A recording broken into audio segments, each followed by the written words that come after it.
Hello, and welcome to Insights in Action with Orange 142, where we interview agency leaders and business owners to uncover the journeys, strategies, and insights that drive their success. At Orange 142, we're all about transforming brand stories into impactful digital experiences through innovative media and marketing solutions. And today, I'm very lucky to be joined by Andrew Robinson of GKV Health. How's it going, Andrew? Doing well. Thanks for having me today, Shiv. Yeah, thank you so much for being on. And Andrew, just to start off, I'd love to learn a little bit more about your background, a little bit more about GKV and GKV Health. Yeah, absolutely. So I've been with GKV now since 2002.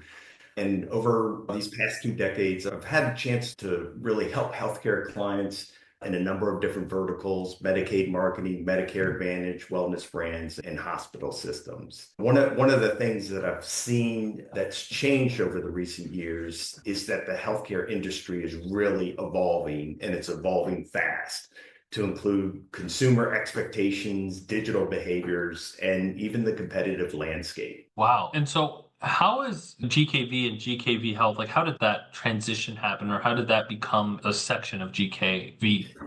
The healthcare industry evolving, that really is what inspired GKV Health. So we're a division of GKV and we're 100% focused on healthcare marketing. It really allows us to go deeper, move faster, and bring even more tailored solutions to our clients. Wow. Awesome. And you've been with this company since 2002. Wow. That's you don't see that too often these days where somebody's been with the company for like the common thing is I think especially for people my age is to jump ship every 2 years or so. So what's kept you with this company for so long? Yeah, it's a great question. And yes, it's not very common, but I'm actually one of a few that have been there 20 plus years. And I think really it speaks to a family environment. We are a privately owned agency, and that provides many benefits. And one of them just being the ability to work with some really smart, talented, and loyal people. Yeah. Yeah, that's awesome. It's always so nice when you can go in to work every day and enjoy what you do and enjoy the people that you work with. And honestly, agencies don't last that long. If you really think of the life cycle of agencies, like 2002, and I know that the GKV's been around since before then as well. I think it's a testament to the work that you guys do that you've been able to provide results and have clients for as long as you guys have and just have been in business for that long. And to that note, your tagline or GKV's tagline is that we don't just market healthcare, we make it meaningful. So I'm curious, how do you define meaningful marketing in the healthcare space? Yeah, that's a great question. So our goal at GKV Health, we keep it simple. We want to help brands grow.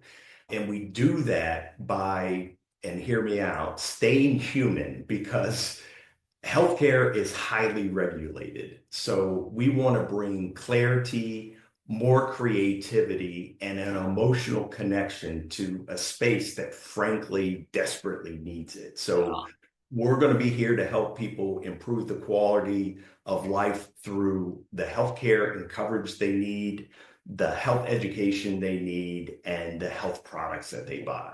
And that's so important. I know healthcare is always such a hot topic in our country. And so I think that especially in where us Americans end up paying a lot of money for healthcare compared to other countries, especially. I think it makes the marketing that much more important, and it makes it that much more important to do like really good marketing so that people can make the most informed decisions. How have you seen that play out in your years over at GKV and working with GKV Health?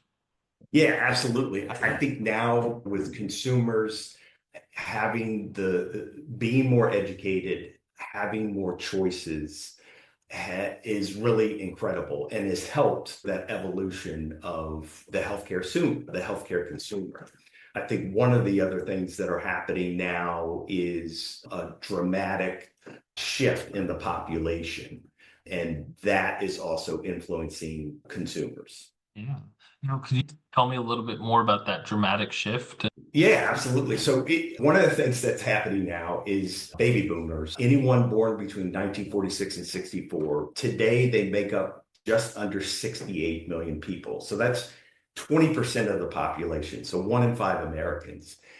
In 2030, that's just 5 short years from now, Every single baby boomer will be Mhm. 65 or older. And Wow. that's a huge cultural and economic shift. So when it comes to baby boomers, obviously not only are we having a big economic shift, we're currently in the middle of the largest wealth transfer in history, but Yep. obviously there's impacts when it comes to healthcare as well. What do brands often get wrong when they're trying to reach this demographic? Yeah, I think what I see out there is that there are two things that they're getting wrong. One is they're trying to market to the 60 plus population like past generations did, where this audience was less relevant and less engaged. But now, baby boomers, they've reshaped what it means to grow older. They're not fading into the background. Yeah. They're staying active, they're traveling, they're working, they're starting businesses, and much more important, and Chip, you just touched on this, they're wealthier than any generation before them. They Mhm. now control $60 trillion in wealth. That's more than half of the Mhm. US wealth. Yeah. Yeah, it's really interesting. And honestly, I'm not even joking here. Everybody always says I'm part of the millennial generation, and then underneath me is Generation Z, right? Gen Z. Mhm. And they say a lot about us on our phones all the time. But I go to the dog park, and there's all the dog park I'm at is right next to this senior living community. Yep. So it's a city dog park, but a lot of those senior. I'm telling you, the baby boomers that come to this dog park are on their phones so much more than I've seen anybody my age. They're constantly on their phone. So it presents a really interesting and unique opportunity when it comes to marketing. Yeah, you're spot on, and you're absolutely right. It's much more different than previous generations, and they're engaged. They're on social media. They're actively participating. I think the other thing that happens where marketers may be incorrectly marketing to them, I think they also at times will speak to them as a single audience. Yeah. So if we think about that big gap, it's an 18-year span. Yeah. And there's actually two subgroups within that baby boomer audience, and one being early boomers, and the second one being Generation Jones. Yeah. Yeah, that's really interesting. I had never heard of Generation Jones before, and I think the distinction you made between both of those is pretty fascinating. So how did their healthcare needs and brand expectations differ between those two subsections? Yeah. So if we think about the early boomers, so those are the older generation. They were influenced culturally and socially by events such as the Vietnam War, Woodstock, folk music, you name it. So they tend to be a bit more optimistic, free spirited, and cause oriented. For them, when they grew up, trust was built over time, and they tend to be more loyal when that trust is established. Yeah. Wow.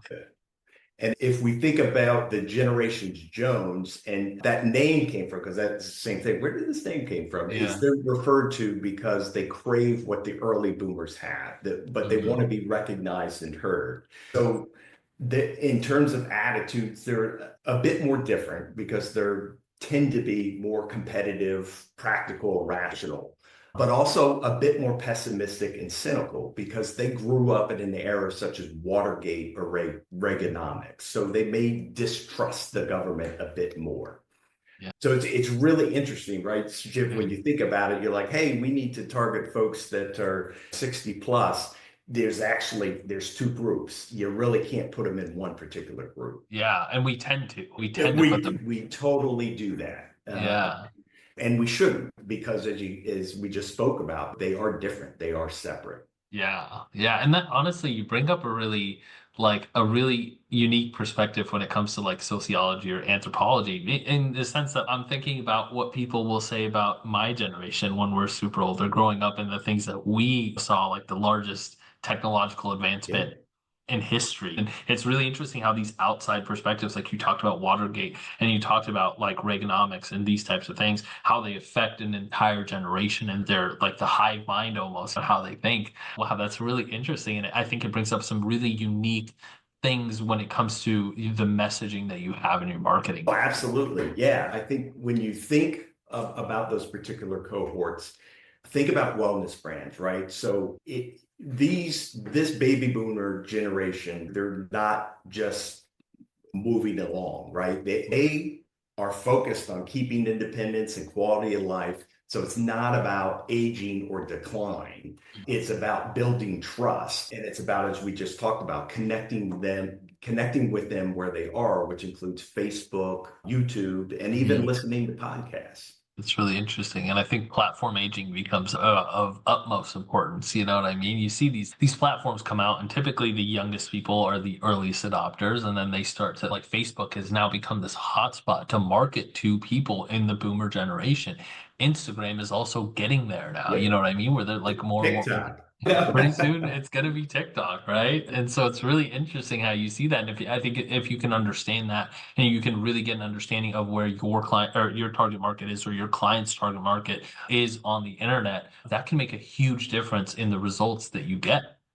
Oh, yeah, exactly. Yeah. So it's really knowing your audience and getting out there and having an opportunity with the correct message delivered via the right platform that aims to build trust. And with that being said, how do you approach cross-channel messaging to ensure that the creative that you guys have it hits across TV, digital, social, and print for audiences that might be over 60? Yeah, it's a great question. Integrated campaigns traditionally work best. But when you're marketing to people, to baby boomers, it's not just about being on every channel. It's about saying the right thing in the right way on each particular platform. So if you think about it, early boomers tend to respond to emotional storytelling. So family, community, and legacy, where we talked about Generation Jones typically are a bit more skeptical. Excuse me. Cut back Nice. into that. Yeah. Generations Jones is a bit more skeptical. They want facts, control, and clarity. So there's a couple of different ways that we do this and when we market to them. So like TV and streaming, and yes, the baby boomer generation, they're part of the cable cord cutting. We use emotion, visuals, and clear takeaways. If you think about on social and digital, especially Facebook and YouTube, you want to tailor that content to feel personal and trustworthy. So think about like educational posts, testimonials, or shorter form videos that speak their language. Yeah, yeah, really interesting. And so you guys as GKV, do you guys kind of market everywhere? That's so your traditional social channels and all that stuff, but you also do CTV, OTT, and a lot of that programmatic stuff? We're heavily involved CTT, OTT, and then with this audience, we can't forget about direct mail. Yeah. Yeah, it's far from dead. In fact, this group trust printed materials. They are tangible. So Wow. when we're designing and working to produce direct mail pieces, we keep our layouts clean and often tie back to digital through QR codes or follow-up content. Nice. Wow, that's really interesting. Wow. I feel like there's so many like golden nuggets in what you said. You really understand how to market healthcare, very well. I obviously experience comes through. This has been awesome, Andrew. Where can people learn more about you? Where can people learn more about your agency? Yeah, absolutely. You can check us out on gkvhealth.com and you can find me on LinkedIn and also on our website. We'll produce and post periodic blogs based on baby boomer marketing, but also other general healthcare content. That's awesome. Cool. Thank you again so much for being on. This was an awesome episode. Yeah, yep, Shiv, thanks for having me. And again, appreciate the time and the opportunity to speak. Awesome. Thanks.